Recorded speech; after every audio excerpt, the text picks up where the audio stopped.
This program was first broadcast on Canterbury's access media station, Plains FM, and was made with the assistance of New Zealand On Air. It's time for Emergence News on Plains FM 96.9, Citizen-Made Radio.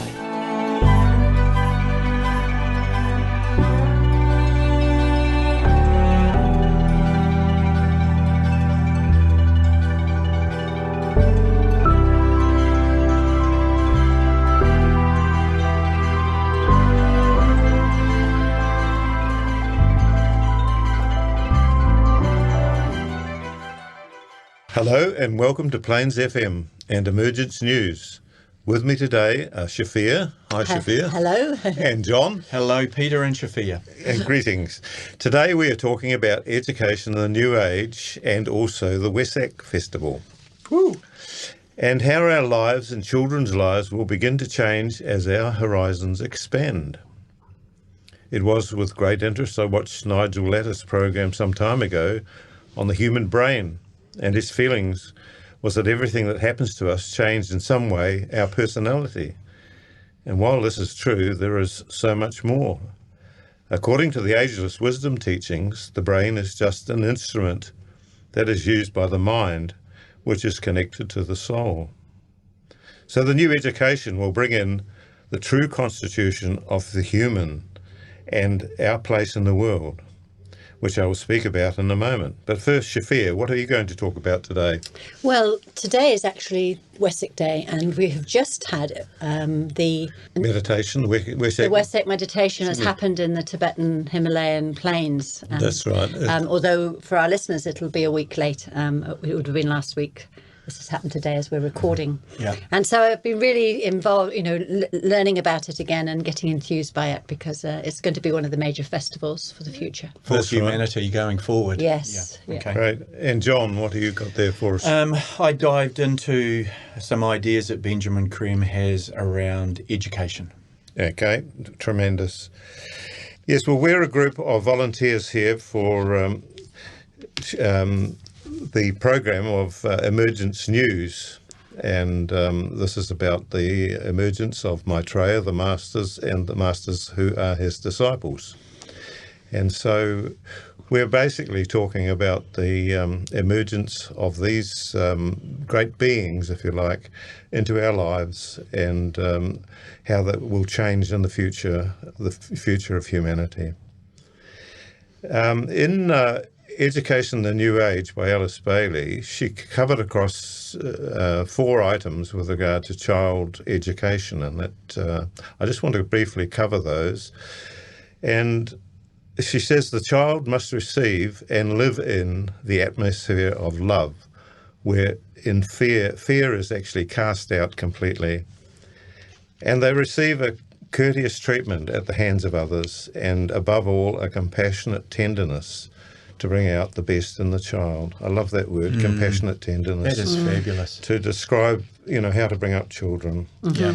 Number 2, an atmosphere of patience to lead their inquiring mind to seek after light and knowledge. To avoid impatience is to avoid irritation, which can ruin a child's life. And number 3, an atmosphere of ordered activity, which brings in a sense of responsibility.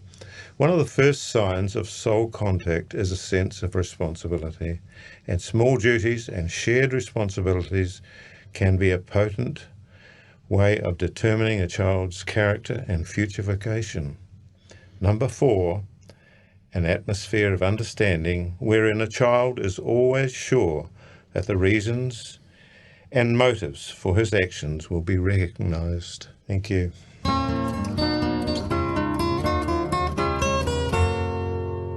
Thank you very much for that intro, Peter. Some really beautiful ideas on how to raise a child.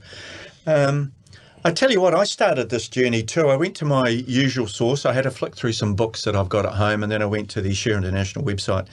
And once again, when you start looking at a specific topic within that macrocosm that Creme describes, it just becomes massive. So I'm ducking and diving around in education in the New Age in the Share International website. And all of a sudden, I keep bumping up against this word spiritual. So I thought before I kicked off, I would go back and remind our listeners how Cream describes the word spiritual.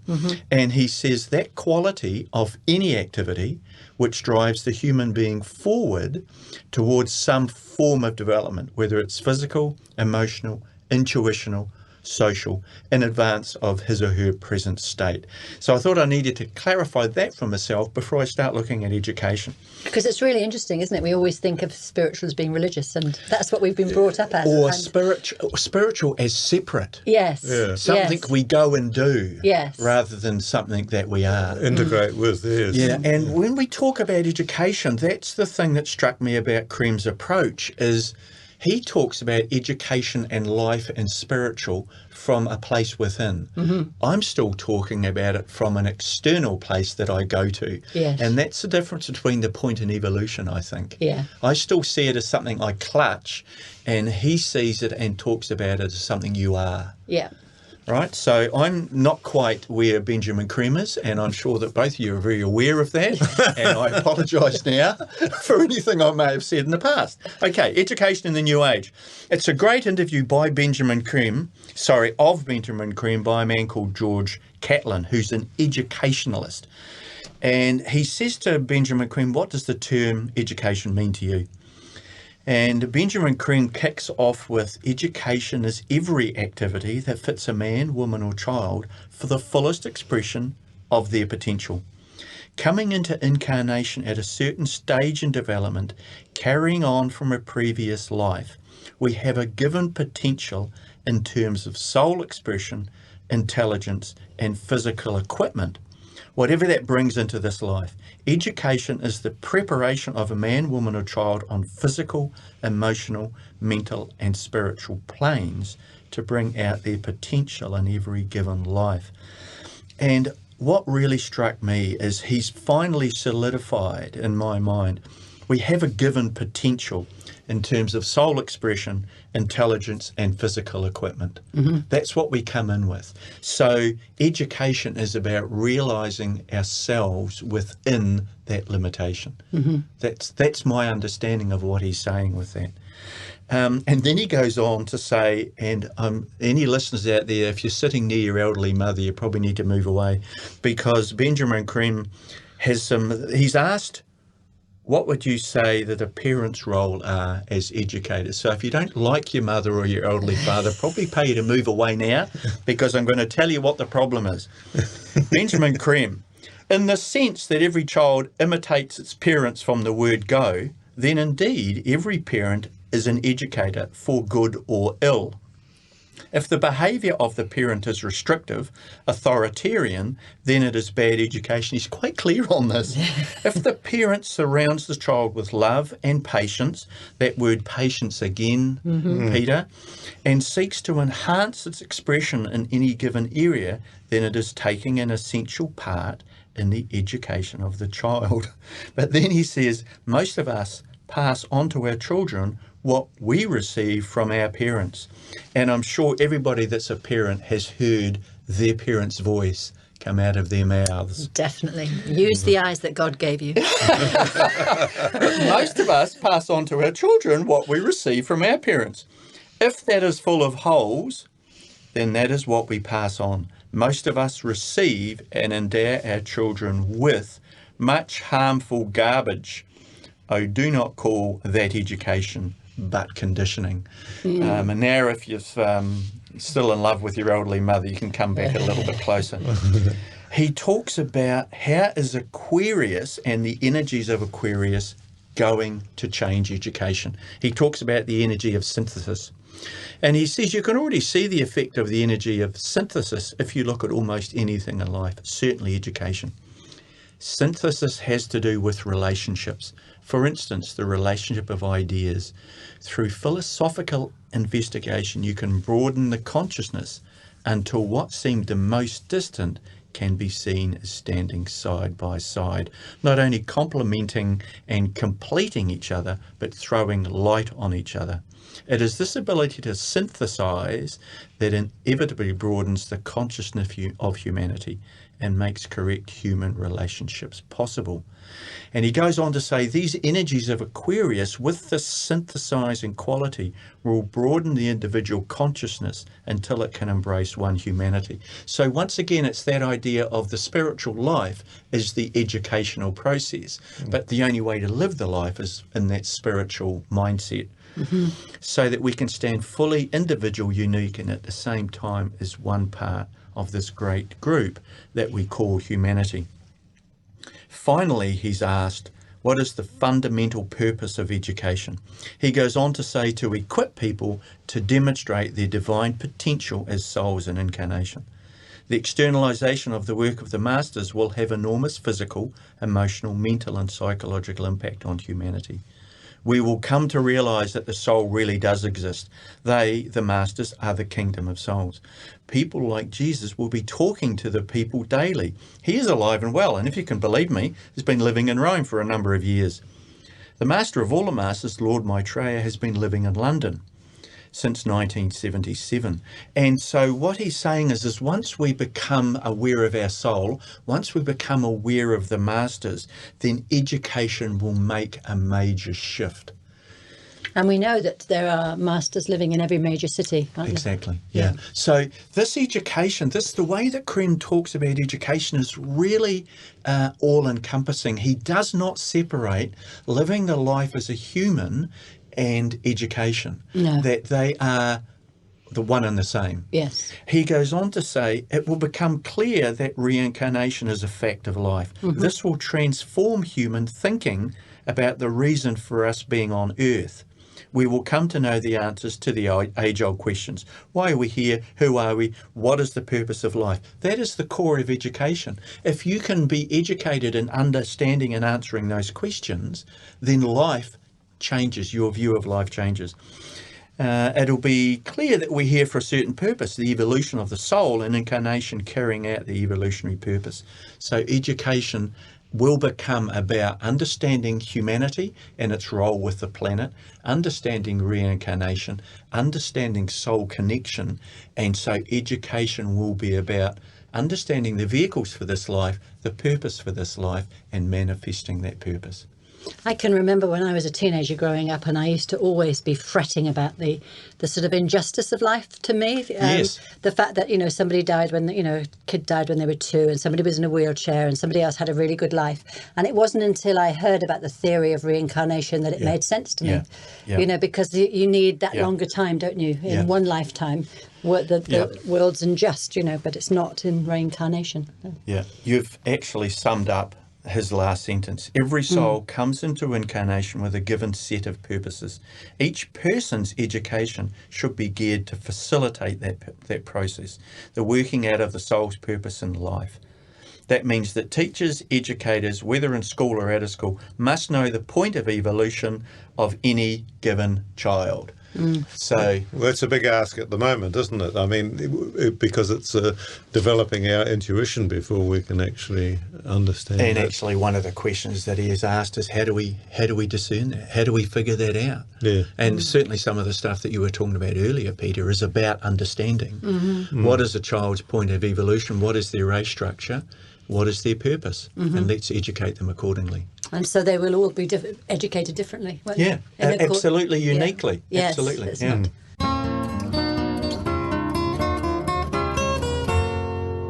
So I really wanted to do the Wessex Festival this time because we've just had Wessex, and the Wessex Festival is going to be really important for all of humanity in the future. It's going to be the major spiritual festival for the world, and not many people know about it really. They might have heard of it, but I don't think many people, especially in the West, know about the Wessex Festival. So it occurs in the full moon in Taurus every year and is often known as the May full moon, but can occur either in late April or has just been in late April. In some parts of India, the Wessex Festival has for centuries been regarded as a holy day and a public holiday. It's a day of reunion, pilgrimage, and of rejoicing. The inner significance of Wessex is recognised only by a handful of the spiritually minded. The vast majority know nothing and care less about the possible implications. This is also true of the great Christian festivals. For some, they stand as symbols of great spiritual realities, and to others, they are simply a means of a holiday, seeing family and friends and giving of gifts. The Wesak festival is considered to be a Buddhist ceremony celebrating the life of Buddha. And yet it is a time when the Buddha and the Christ come together, and we are told that one day it will be the major festival celebrated around the world, as I just said. Mm-hmm. So what is this ceremony, and why is it considered to be of such importance for the world? Well, let me tell you a little bit about how we've been told what happens. It takes place in a valley at the foothills of the Himalayan Tibetan ranges. It's called the Wesak Valley, I think, isn't it? Yes, yeah, it is, yeah. It is surrounded by tree-covered mountains and is bottle-shaped, narrowing towards the northeast. The floor of the valley is covered by coarse grass, and at the narrow end there is a large flat rock. At the time of the full moon, holy men, lamas and pilgrims from the surrounding districts and beyond begin to gather, taking their places in the wider part of the valley. There are many too who come from around the world in their etheric bodies, leaving their physical bodies and travelling either consciously or in the dream state to attend the festival. There have been testimonies from Christian ministers who at the time of their recalling had considered Buddhism to be a heathen tradition, and yet had a very clear memory of attending a ceremony where the Buddha and the Christ were present. They could remember exactly where they stood in the group, the formation of the valley and the ceremony itself. One of them said it was only years later, when he read a description of the Wesak festival, that he recognised that this is what he had attended. They were clear that the detail was so specific, the memory so clear, that it felt like a real event rather than a dream memory. Mm-hmm. So what happens is, in front of the rock, looking towards the northeast, stand those beings who are known as the three great lords. These are the Christ, who stands in the centre. Standing on his right is the Manu, the Lord of living forms, and the Lord of civilization stands on his left. These three beings face the rock upon which there rests a great crystal bowl full of water. Behind the three lords are grouped masters, adepts, initiates and senior workers under God's plan. Behind them are to be found the world disciples and aspirants in their various grades and groups. They are those we've talked about before, who are known as the group of New World Servers. They stand in concentric circles, each in his place according to the rank of his initiate status. As the hour of the full moon approaches, a stillness settles down upon the crowd. All look towards the northeast. Certain ritualistic movements take place in which the grouped masters and their disciples take up symbolic positions, creating on the valley floor such significant symbols as the five-pointed star with the Christ standing at the highest point, or a triangle with the Christ at the apex, or a cross, and other well-known formations, all of which have a deep and potent meaning. This is all done to the sound of certain chanted words and esoteric phrases called mantras or mantrams. Expectancy increases in those gathered. Tension grows.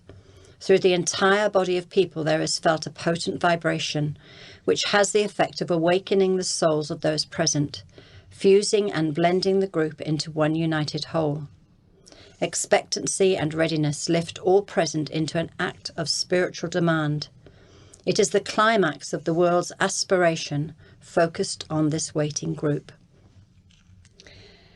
The chanting and the rhythmic weaving grows stronger, and all the participants and the watching crowd raise their eyes towards the sky in the direction of the narrow part of the valley. Just a few minutes before the exact time of the full moon, in the far distance, a tiny speck can be seen in the sky.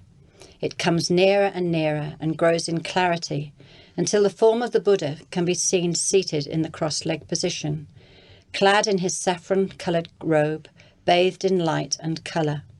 His hand is extended in blessing. When he arrives at a point exactly over the great rock, he hovers there in the air over the heads of the three great lords.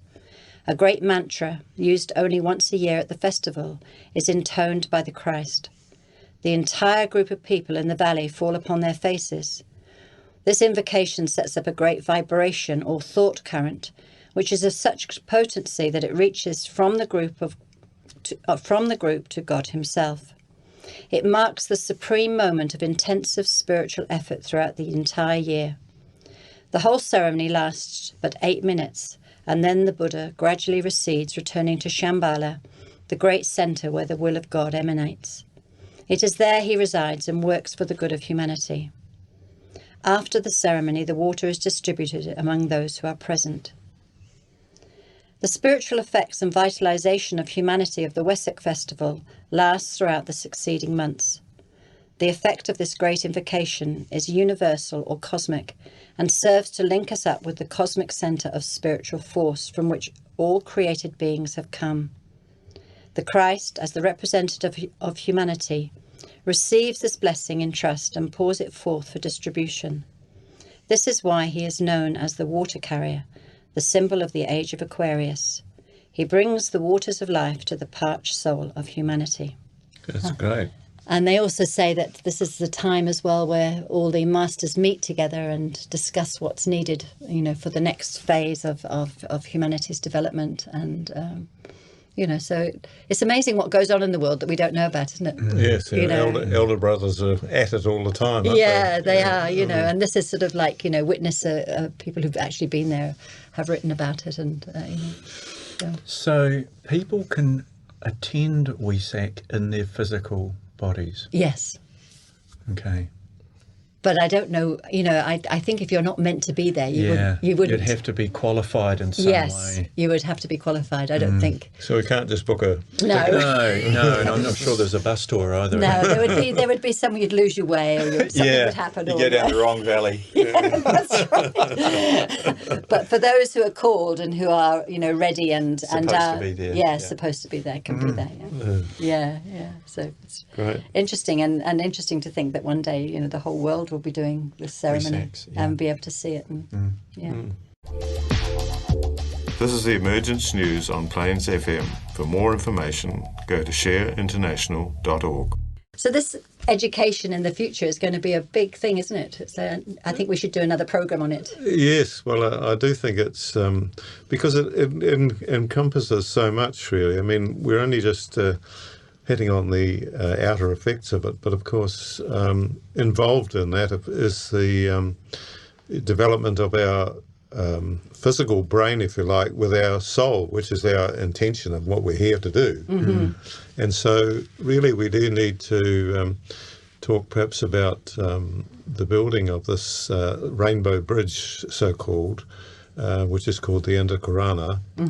And it just really brings in the way that we need to develop our inner reality and in the outer world. In other words, connect the two together. Yes. And this really is educating, going on and on. We've just touched on what we need to do with compassionate tenderness with regard to children and that sort of thing. But we're all children in the sense that we don't have the full picture. We're learning as we go. Yes. And at the moment there doesn't seem to be so much tenderness in the world, does there? In some what we're hearing, I know there is a lot in the grassroots. There is a lot going on. Yes, that's right. But there's a divergence of opinions and all that sort of thing. But you can't manage a planet by capitalist means if you're also practicing tenderness. They are counterproductive, counterintuitive to each other. Yes. I can't be tender to you if all I want to do is squeeze some bucks out of you. No. And so it's like we need to be living the life that of that, but also to have these festivals that sort of raise our spiritual awareness to such a point that we can have that to sustain us. That's right. It is so important, particularly as a lot of people have gone away from traditional churches and that sort of thing. We need to see the full picture of who we are, our constitution, that we are actually souls in incarnation. And that is the number one thing about who we are and why we're here. And the physical body is an adjunct to that. That's the governing principle. We are souls in incarnation. It's here to serve us, really, to give us the vehicle. Give us a snapshot of what you're going to do for us next time, Peter. Well, I do think that if we just touch on something about the development of building this rainbow bridge, so-called, and how we get there. Okay, cool. Next time, listeners. All this information can be found on the Share International website, www.share-international.org. Scorpio Books in Christchurch carries the magazine and some books. And also don't forget the podcasts, which are available on the Plains FM website. We welcome your comments, questions and feedback. Please contact us at emergencenews@gmail.com. The opportunity to join our transmission is available Monday and Wednesday evenings and Thursday mornings, which gives us the possibility to do a service meditation in conjunction with Masters.